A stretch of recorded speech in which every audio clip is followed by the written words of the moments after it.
Merci de rester fidèle à Moto TV, chers téléspectateurs. Voici le sommaire de votre journal. Le premier jour sans taxi moto ce lundi 19 décembre sur l'étendue allant de Kanyabayonga et Ringeti en province du Nord Kivu.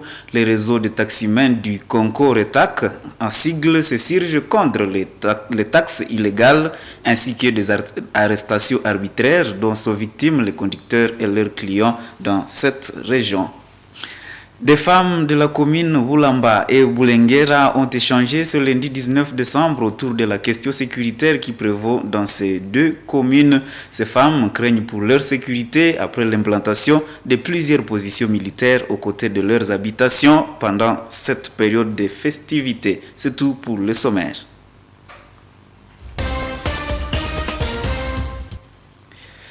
Les 2 jours sans taxi-moto décrétés par les taximens à partir de Kanyabayonga à Ringeti en province du Nord Kivu ont commencé ce lundi 19 décembre. Par ce mouvement de grève, les réseaux des taximens du Congo RETAC disent s'insurger contre les taxes illégales perçues dans les artères allant de Kanyabayonga à Butembo ainsi que des arrestations arbitraires de certains de ses membres. À ces premiers jours de la série des journées sans taxi-moto, les hommes en gilet ont été absents de la circulation. Un reportage de Mirembe Chitawite Delphi Wea rendu par Luciana Mousseviro. Depuis le matin, les lieux habituels de stationnement de moto-taxi étaient vides en ville de Butembo. Dans les artères principales, comme ici sur le boulevard Joseph Kabila, au centre commercial, l'on aperçoit aucun conducteur en gilet.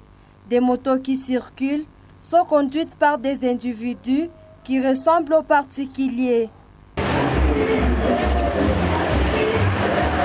Le porte-parole du réseau des taximens du Congo indique que cette grève a été décidée par tous les taximens à l'unanimité. Depuis jeudi dernier, nous avons annoncé à nos membres et taximens à partir de Kanyabayonga jusqu'à Ringeti et de Kassine jusqu'à Mangolechipa, à l'issue d'une rencontre qui a eu lieu à Beni à date du 11 décembre de cette année, où nous avons pris la décision à dater de cette période pour dire que la date du 19 et le 20 décembre sont les 2 jours qui sont consacrés à 2 jours sans taxi, compte tenu de tout ce que nous sommes en train de traverser. Le réseau des taximens du Congo RETAC réclame entre autres la suppression des taxes illégales perçues dans les artères à la de Kanyabayonga à Eringeti, dans les territoires de Lubero et de Beni, ainsi que la libération de leurs membres arrêtés arbitrairement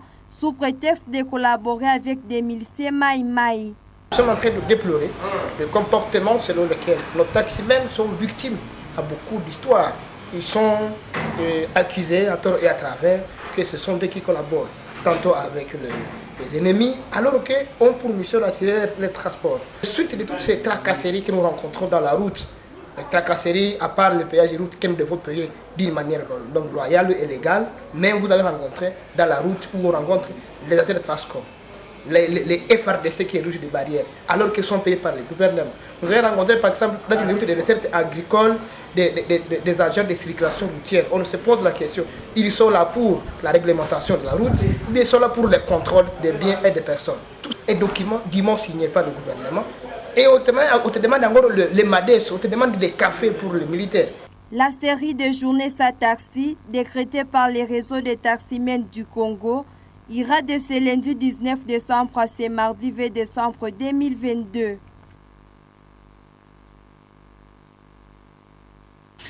Et des femmes habitantes d'environ 6 cellules de la partie nord de la ville de Butembo, à commune Boulamba et Boulengera, ont échangé avec les chefs de la cellule Kangote en commune Boulengera ce lundi 19 décembre. La situation sécuritaire précaire dans cette partie de la ville était au centre de cet échange. Ces femmes ont exprimé leur crainte de passer les festivités de fin de l'année avec des positions militaires aux côtés de leurs habitations. Elles attendent des autorités compétentes la délocalisation de ces positions. Détail avec Joël Tali. Ces femmes sont des leaders venus des cellules Kangote, Miyake, Vukonderia, Vusia et Kiriva Des entités situées dans le nord de la ville de Butembo, en commune Vulambaye-Boulenguera. Ces femmes dénoncent des tracasseries qu'elles subissent de la part des éléments des forces de sécurité depuis l'implantation des positions militaires près de leur maison d'habitation. Elles ont raconté au chef de quartier Kangote qu'elles vivent sous la crainte non seulement pour elles-mêmes, mais aussi pour leurs enfants et leurs maris.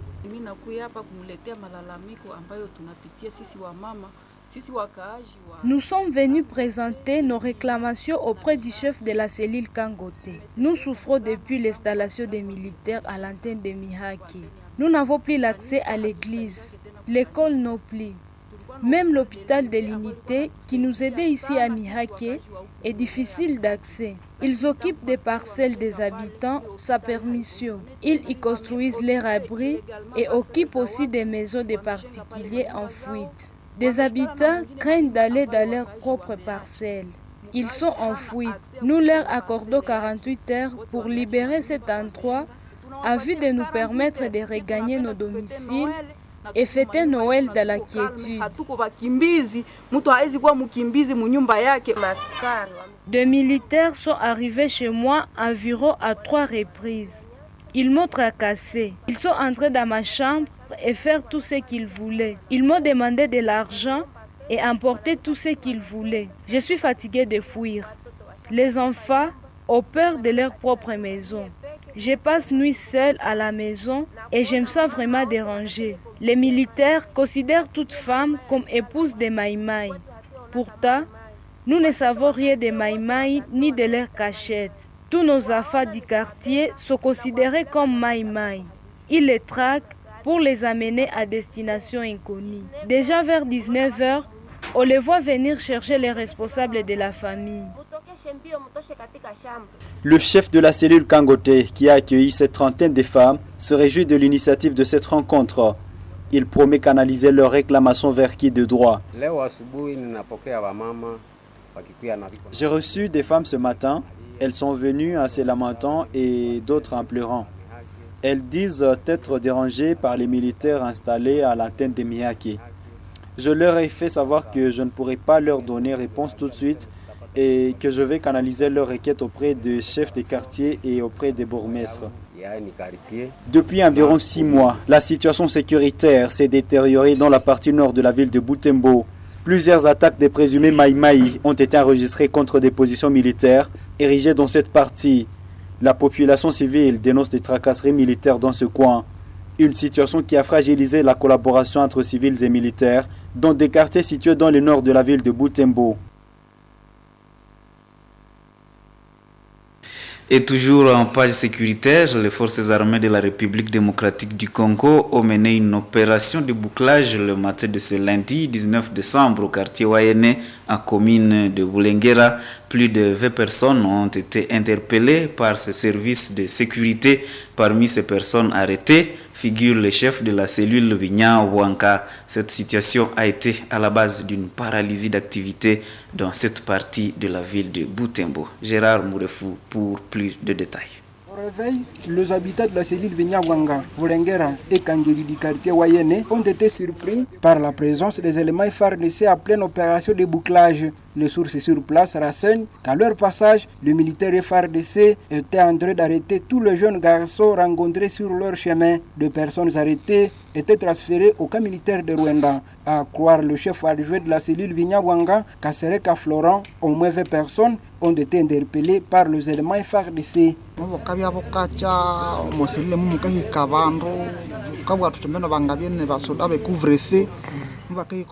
Le matin, nous avons été surpris par des militaires qui étaient à pleine opération de bouclage. Dans ma cellule d'abord, ils ont arrêté au moins 4 personnes. La première personne s'appelle Kasereka Masimengo Georges. La deuxième répond au nom de Mumbere Rukumba Georges.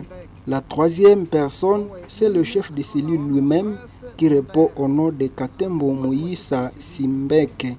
La 4e personne, c'est Presse Mumbere.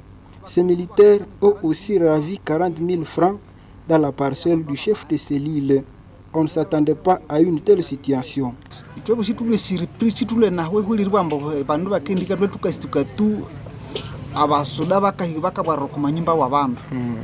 Des habitants n'ont pas bien accueilli cette façon de faire de l'armée loyaliste. Ils demandent aux autorités militaires de former la population avant de mener une telle opération. Bien plus, ils les appellent à bien surveiller leur sujet, étant donné qu'il existe beaucoup de militaires qui profitent malignement pendant ce genre d'opération pour remporter les biens de la paisible population. Vers 4 heures du matin, tunasikia alerte kwa wengine wa voisin qui couvre fina anja wajene wa mama wakanja kimbia. Après ça, c'est comme à 5h30, 5h passées. Vers 4 heures du matin, nous avons attendu des alertes à Bohira, Kangeli.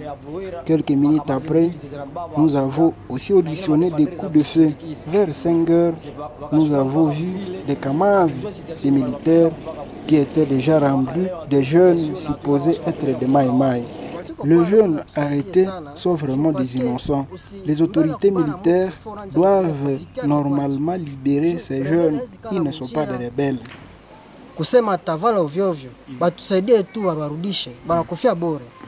Depuis la soirée de samedi dernier, la situation reste précaire au quartier Wayene, à commune Boulengera. Des hommes armés avaient signé une ingression dans une boutique dénommée Sandos. Nos sources indiquent que 2 vendeuses œuvrant dans cette boutique avaient été enlevées pour une destination inconnue.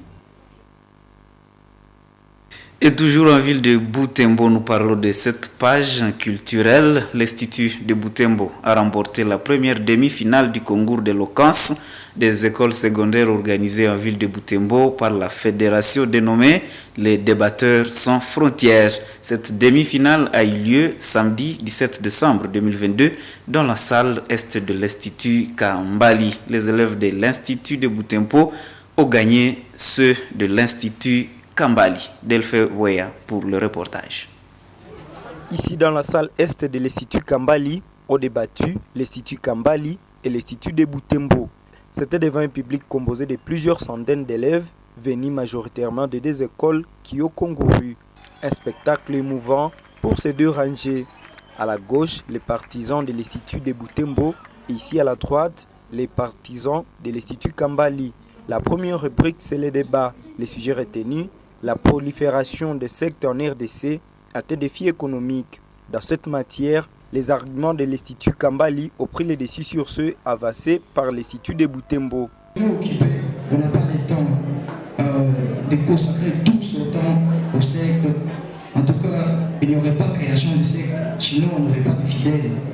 C'est à cause de... L'Institut de Butembo n'a pas baissé les bras. Dans les rubriques suivantes, à savoir l'orthographe et la conjugaison, les joueurs du camp de Butembo amassent les points.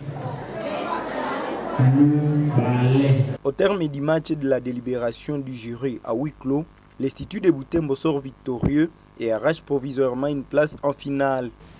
C'est ainsi qu'après délibération en huis clos, le résultat se présente de la manière suivante. L'Institut de Butembo a obtenu 29,8 au débat, 15 sur 20 en orthographe, 17,5 sur 20 en conjugaison et 16,6 sur 20 pour le public, ce qui fait un total de 78,9 points sur 100. L'Institut Kambali a obtenu 30,5 sur 40 au débat, 10 sur 20 en orthographe, 15 sur 20 en conjugaison et 18 sur 20 pour le public, ce qui fait un total de 73,5 points sur 100. Ainsi donc, proclamons provisoirement l'Institut de Butembo comme les gagnants du match en défaveur de l'Institut Kambali. La deuxième finale de ce concours d'éloquence est prévue à date du 13 janvier 2023 où l'Institut de Moutiri fera face à l'Institut de Katoa. Et en Ituri, une délégation chargée de promouvoir la cohabitation pacifique et la culture de la paix est allée sensibiliser les habitants de plusieurs agglomérations environnant la ville de Bunia. C'est le samedi 17 décembre que cette tournée a eu lieu sous le guide du général Peter Chirimwami, commandant de la 32e région militaire. Les membres de la délégation ont appelé les communautés locales à bannir la haine. Plus de détails dans ce reportage. La délégation de la sensibilisation sur la cohabitation pacifique et à la culture de la paix, conduite par le commandant de la 32e région militaire, le général-major Peter Chirimwami, a prêché la paix ce samedi 17 décembre 2022 dans les villages Tokodo, Mbala, Katirogo et Abembei, aux environs de la ville de Bunia. Dans son adresse, le général-major Peter Chirimwami a exhorté les communautés à l'unité et dans l'amour pour permettre aux enfants d'aller à l'école. Vous avez toujours vécu et mangé ensemble. Aujourd'hui, c'est inadmissible de voir les villages vidés de ses habitants, les écoles fermées. Avez-vous passé aux enfants et leurs avenirs? Je pense que nous devrions privilégier la paix pour un avenir radieux à nos enfants. Tout en remerciant le gouverneur militaire pour le renforcement de l'effectif militaire dans sa localité, le chef Simba Bojan révèle qu'après l'incident de la semaine dernière, plus de 90% de sa population a déjà regagné son milieu d'origine. Depuis l'implication de l'administration militaire, plus de 90 à 95% de la population est retournée après l'événement de la semaine dernière. Nous saluons l'implication personnelle du gouverneur militaire, le lieutenant général Luboya Kashamadjoni, pour le renforcement de la sécurité dans notre entité. Pour sa part, le député provincial Lopa Koli Christophe, élu du territoire de Djougou, qui fait partie de cette commission, invite les communautés vivant dans les territoires du Roumou et Djougou à la cohabitation pacifique et à bannir la haine. Ce que nous demandons à la population, qui est une cohabitation pacifique entre les membres des différentes communautés habitant dans le territoire d'Irumu et dans le territoire d'Ndjougou. Rappelons que cette commission de sensibilisation instituée par le gouverneur militaire de l'Uturi, le lieutenant général Luboyanka Shumadjouni, est composée de notables Bira, Emma et Lendou. Cette commission a la tâche de ramener les communautés à vivre dans la cohabitation pacifique. Chers téléspectateurs de Moto TV, c'est la fin de cette édition du journal. Merci de l'avoir suivi. Au revoir.